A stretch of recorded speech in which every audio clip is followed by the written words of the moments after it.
नमस्कार दोस्तों, मैं हूं आपका दोस्त मोहित और एक बार फिर से स्वागत करता हूं आपके अपने YouTube channel Indian revolutionary farmer पर। साथियों, अक्सर आपने मुर्रा भैंस के बारे में काफी ज्यादा सुना है। हरियाणा की मुर्रा नस्ल भैंस वंश की बहुत ज्यादा फेमस है। ऐसा इसीलिए क्योंकि ये जो मुर्रा वंश है इसे जल्दी डिलीवरी करते हैं, यानी कि छोटी उम्र में 2.5-3 साल की उम्र में जो हीफर्स हैं वो डिलीवरी कर जाती हैं। हर साल ये बच्चे को दे पाने में सक्षम है और इसकी दूध उत्पादन क्षमता है वो काफी अच्छी है। और सबसे ज्यादा जो मेन पॉइंट है जो इसको सभी नस्लों से अलग करता है वो इसकी सुंदरता है, क्योंकि मुर्रा नस्ल सभी भैंस वंश में बहुत ज्यादा सुंदर है। इसका छोटा सींग, इसका सुंदर चेहरा मुर्रा इसको काफी अलग बनाता है। लेकिन जो जाफराबादी नस्ल है वो दिखने में भले ही सुंदर ना हो, आप देखेंगे कि जाफराबादी भैंस, जैसा कि आप सब इस वीडियो में देख सकते हैं, इसका जो सींग होता है वो भारी होता है। साथ ही साथ इसका जो बॉडी वेट होता है वो भी मुर्रा भैंस के मुकाबले ज्यादा होता है। नॉर्मल मुर्रा का वेट 3 से 4 क्विंटल तक होता है, यानी कि 300 से 400 किलो।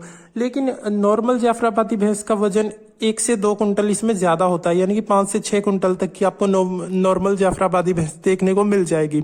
साथ ही साथ जो दूध उत्पादन क्षमता होती है वो इसकी मुर्रा के बराबर होती है, यानी कि मुर्रा से कहीं भी कम नहीं है। जिस तरह 10 लीटर वाली भी मुर्रा होती है वैसे ही 10 लीटर वाली जाफराबादी भी आपको देखने को मिलेगी। अगर 25 लीटर की मुर्रा है तो 25 लीटर की आपको जाफराबादी भी देखने को मिल जाएगी।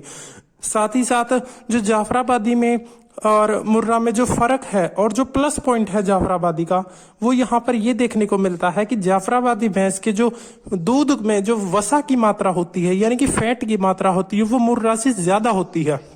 और साथ ही साथ अगर आप ऐसे इलाकों में रहते हैं जो ज्यादा शुष्क इलाके हैं, यानी कि जहां पर पानी की व्यवस्था थोड़ी कम है, क्योंकि मुर्रा भैंस जो है वो एक वाटर बफलो है, इसकी उत्पत्ति पानी से हुई है और ये तालाब वगैरह में नहाना, डेली नहाना, ये सब इसको ज्यादा पसंद होता है।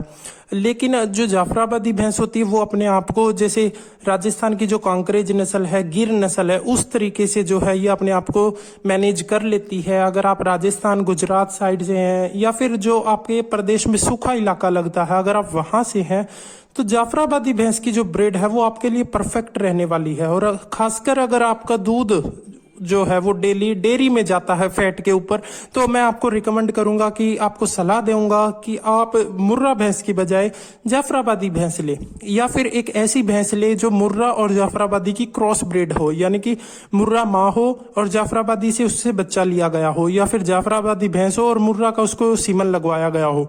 इस तरह का अगर आप मिक्स बच्चा लेते हैं तो जो उसके दूध में फैट की मात्रा है, दूध उत्पादन क्षमता है, जो उसकी सुंदरता, वो सभी ओवरऑल जो है वो ठीक आएगी।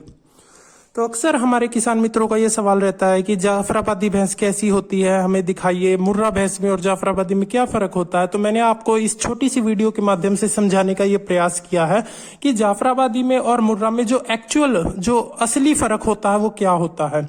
बाकी कहने को लोग कहते हैं कि हाइट होती है, लेंथ होती है, वो सब वेट, बॉडी वेट में आ जाता है। अगर कोई भैंस दिखने में लंबी तगड़ी है तो जाहिर सी बात है कि उसका वेट भी ज्यादा होगा। अगर कोई भैंस दिखने में हल्की है तो उसका वेट भी कम होगा।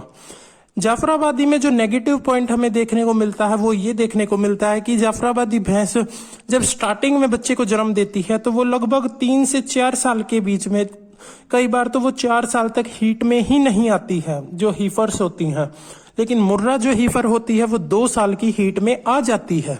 तो ये जो है हमें एक प्लस पॉइंट मुर्रा का देखने को मिला है। तो इसीलिए हम चाहते हैं कि अगर आप जाफराबादी और मुर्रा का संगम लेना चाहते हैं तो आप दोनों से एक अच्छी ब्रीड को तैयार करें, जिस कटड़ी को आप अपने घर पर रखें, ताकि आपको आगे जो है अच्छी दूध वाली नस्ल आपको मिले। हम यहाँ पर मुर्रा बनाने के लिए या जाफराबादी बनाने के लिए बात नहीं कर रहे हैं, हम यहाँ पर एक अच्छी दूध की नस्ल बनाने की बात कर रहे हैं जो दोनों के संगम से बनाई जा सकती है। ठीक इसी तरीके से यदि काली माँ है और गोरा पिता है तो एक सांवला बच्चा हम उससे ले सकते हैं।